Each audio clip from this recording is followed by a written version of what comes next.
जीवन में अपने आप को ज़्यादा से ज़्यादा मजबूत बनाइए। क्यों? क्योंकि दूसरे के भरोसे बैठे रहना आपको बर्बाद कर देगा।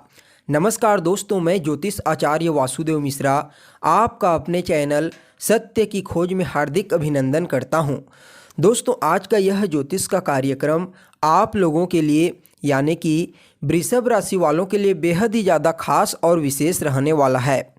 आज हम जानेंगे दैत्य गुरु शुक्राचार्य के नीच राशि में गोचर प्रभाव के बारे में। जी हाँ दोस्तों, दैत्य गुरु शुक्राचार्य जी महाराज अपनी वर्तमान सिंह राशि को छोड़ करके अपनी नीच कन्या राशि में 3 नवंबर को प्रवेश कर चुके हैं, जहां पर वह 30 नवंबर तक रहेंगे। उसके पश्चात अपनी ही तुला राशि में प्रवेश कर जाएंगे। तो ऐसे में दोस्तों जानने का प्रयास करेंगे शुक्रदेव अपनी नीच कन्या राशि में गोचर करते हुए आपको आने वाले लगभग 25 से 30 दिनों तक किस प्रकार का परिणाम प्रदान करेंगे, और शुक्रदेव के इस गोचर काल को बेहतर बनाने के लिए आपको कौन सा उपाय करना चाहिए, हर एक जानकारी बड़े विस्तार के साथ आपको बताएंगे। इसलिए वीडियो को बिना मिस किए अंत तक देखिए। तो चलिए फिर करते हैं शुरुआत।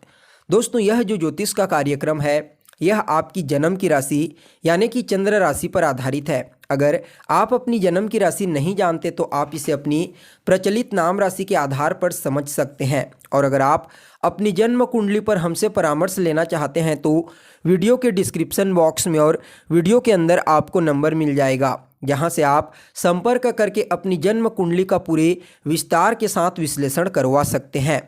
तो दोस्तों देखिए, जब भी शुक्र महाराज गोचर कुंडली में या फिर जन्म कुंडली में मजबूत अवस्था में होते हैं तो वह जीवन में संतुष्टि के साथ साथ अच्छा स्वास्थ्य और तेज बुद्धि प्रदान करते हैं। साथ ही ऐसे लोगों को शुक्र जीवन में सभी प्रकार की खुशियां और आनंद प्रदान करते हैं। यानी कि जिन लोगों की कुंडली में शुक्र महाराज बलवान होते हैं वह लोग अपना पूरा जीवन ऐशो आराम और सुख शांति से व्यतीत करते हैं। धन कमाने के साथ ही उनके जीवन में सुख सुविधाओं में हमेशा वृद्धि होती रहती है। यह सब शुक्रदेव की कृपा से होती है कि चारों तरफ से व्यक्ति को सिर्फ भौतिक सुख की ही प्राप्ति होती है। इसके विपरीत जब भी शुक्र महाराज गोचर कुंडली में या फिर जन्म कुंडली में कमजोर हो जाते हैं, पीड़ित हो जाते हैं, जैसे कि राहु केतु मंगल जैसे ग्रहों के प्रभाव में आ जाते हैं, तो उस कंडीशन में यह जीवन में कई प्रकार की समस्याएं और बाधाएं उत्पन्न करते हैं। जब मंगल के साथ होते हैं तो व्यक्ति को आक्रामक, धैर्यहीन बना देते हैं और वह व्यक्ति खुद ही अपने जीवन में गलत निर्णय लेकर के अपने आप को बर्बाद कर देता है। इसके अलावा राहु केतु के प्रभाव में जब शुक्राचार्य आते हैं तो इस कंडीशन में शुक्र महाराज भ्रमित कर देते हैं व्यक्ति को, यानी कि उसका मन चंचल होता है, वह कैरेक्टरलेस भी हो जाता है अगर अन्य ग्रहों का प्रभाव नेगेटिव रूप से पड़ा तो। इसलिए शुक्रदेव जो है ना, वह हमारे लिए बहुत ही महत्वपूर्ण ग्रह होते हैं। इनका हमेशा ही शुभ ग्रहों के प्रभाव में होना आवश्यक है। जैसे कि शुक्रदेव देवगुरु बृहस्पति, बुध महाराज या फिर चंद्रमा जैसे ग्रहों के प्रभाव में आते हैं तो यह जीवन में सभी प्रकार के सुखों को देने के लिए बाध्य होते हैं। जब देवगुरु बृहस्पति के प्रभाव में आते हैं तो न सिर्फ व्यक्ति बाहर से सभी प्रकार के सुखों से परिपूर्ण होता है, बल्कि वह अंदर से भी सभी प्रकार से परिपूर्ण होता है। उस व्यक्ति को जीवन में भौतिक सुख तो प्राप्त होते ही हैं, साथ में वह व्यक्ति जीवन में अध्यात्म की ऊंचाइयों को छूता है। इसलिए शुक्रदेव का बलवान होना हर किसी के लिए बेहद ही आवश्यक माना जाता है। लेकिन दोस्तों, अभी वर्तमान समय में शुक्र महाराज गोचर कुंडली में अपनी सबसे कमजोर अवस्था यानी कि नीच राशि कन्या राशि में गोचर करेंगे, तो ऐसे में शुक्रदेव कुछ नेगेटिव परिणाम देने के लिए भी बाध्य होंगे। तो दोस्तों, शुक्रदेव के इस गोचर काल का विश्लेषण करके आपके लिए 4 महत्वपूर्ण भविष्यवाणी तैयार की गई है, जिनमें पहली जो भविष्यवाणी है वह आपके पंचम भाव से संबंधित है, क्योंकि शुक्राचार्य आपके पंचम भाव में ही गोचर करेंगे। तो दोस्तों देखिए, गोचर कुंडली का जो पंचम स्थान होता है यह आपके जीवन में आपकी शिक्षा का होता है, आपकी लव लाइफ का होता है, आपके संतान का होता है। कहीं ना कहीं जीवन में जो सफलता आप प्राप्त करते हैं पंचम भाव ही प्रतिनिधित्व करता है। इसके अलावा पूर्व के पुण्यों को भी पंचम भाव ही जागृत करता है।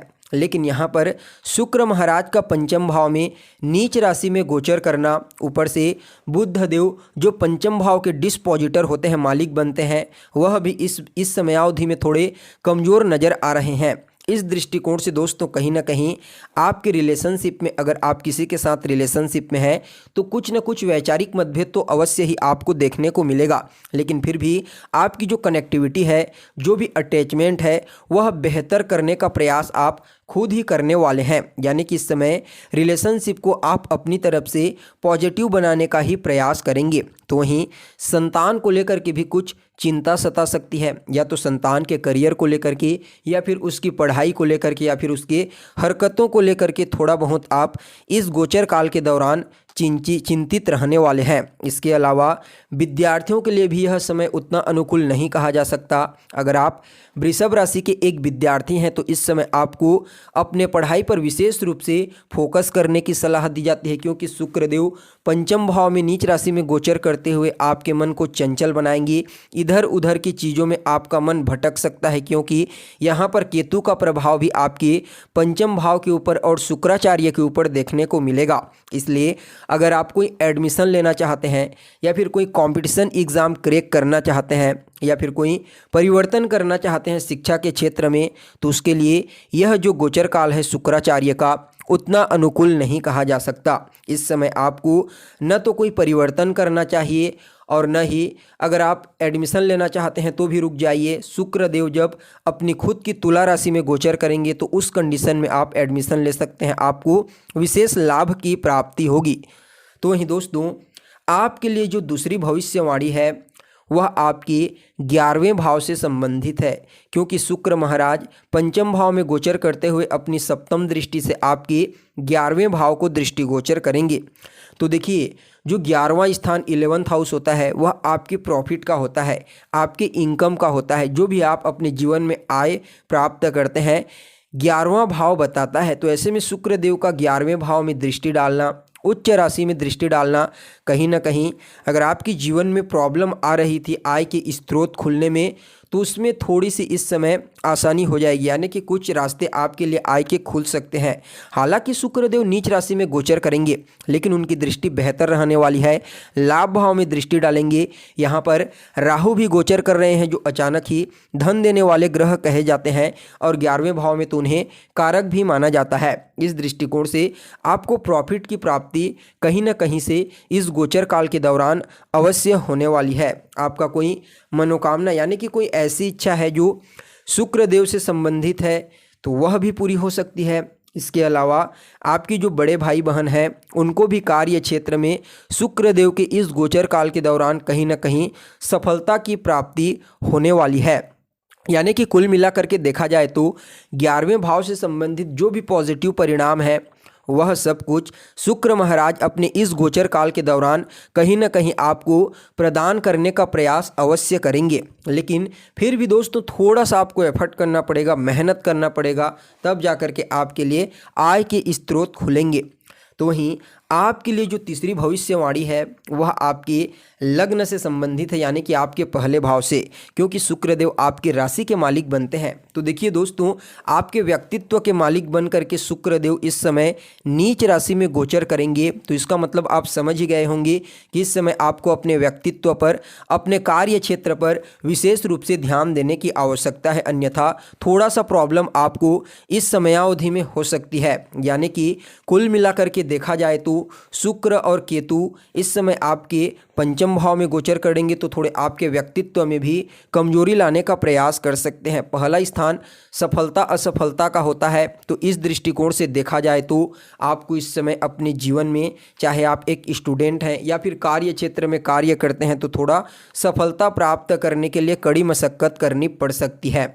यानी कि इस समय आपकी प्रसिद्धि में, आपके व्यक्तित्व में, आपकी छवि में भी कुछ न कुछ प्रॉब्लम हो सकती है। इसका आपको विशेष रूप से ध्यान रखने की आवश्यकता है, और थोड़ा स्वास्थ्य पर भी आपको ध्यान देने की ज़रूरत है, क्योंकि आपके लग्न के यानी कि आपके शरीर के मालिक ही नीच राशि में गोचर करेंगे। तो वहीं दोस्तों आपके लिए जो अंतिम यानी कि चौथी भविष्यवाणी है वह आपके छठे भाव से संबंधित है, क्योंकि शुक्राचार्य आपके छठे भाव के भी स्वामी बनते हैं। तो देखिए छठा स्थान जो होता है वह आपके रोगों का होता है, आपके शत्रुओं का होता है, ऋण का होता है, रिश्तों में मामा पक्ष का प्रतिनिधित्व करता है। तो ऐसे में शुक्राचार्य का छठे भाव के स्वामी होकर के पंचम भाव में गोचर करना इस समय थोड़ा आपको प्रॉब्लम दे सकता है। जैसे कि इस समय मामा के साथ थोड़े से मतभेद हो सकते हैं, अनबन हो सकती है। इसके अलावा विद्यार्थियों को भी पढ़ाई में फोकस करने में थोड़ी प्रॉब्लम होगी। अगर आप कोई कंपटीशन एग्ज़ाम दिलाना चाहते हैं तो उसमें भी आपको थोड़ा ज़्यादा ही हार्ड वर्क करने की सलाह दी जाती है। इसके अलावा जो आपके शत्रु हैं, गुप्त शत्रु हैं, वह भी थोड़ा बहुत आपके ऊपर हावी होने का प्रयास कर सकते हैं। कोई स्वास्थ्य से संबंधित प्रॉब्लम भी आपको शुक्र देव की इस गोचर काल के दौरान फेस करनी पड़ सकती है। इसलिए इस समय आपको अपने खान पान पर और अपने रहन सहन पर विशेष रूप से ध्यान देने की सलाह दी जाती है। कुल मिलाकर के देखा जाए तो शुक्र देव का जो यह गोचर काल है वह आपके लिए लगभग 50 से लेकर के 70% तक नेगेटिव रहने वाला है। इसलिए थोड़ा सा आपको इस समय सावधान हो जाना चाहिए, ज़्यादा नहीं। और शुक्र देव के बीज मंत्र ओम सुम शुक्राय नमः, इसका रोजाना 108 बार जाप कीजिए और शुक्रवार के दिन, बुधवार के दिन गाय को हरा चारा खिलाइए। इससे शुक्र देव का यह गोचर काल काफ़ी हद तक आपके लिए सकारात्मक रहने का प्रयास करेगा। तो दोस्तों, कैसी लगी आपको जानकारी? कमेंट कीजिए, लाइक कीजिए और बने रहिएगा हमारे साथ। फिर मिलते हैं एक नए और ताज़ा एपिसोड में। तब तक के लिए नमस्कार।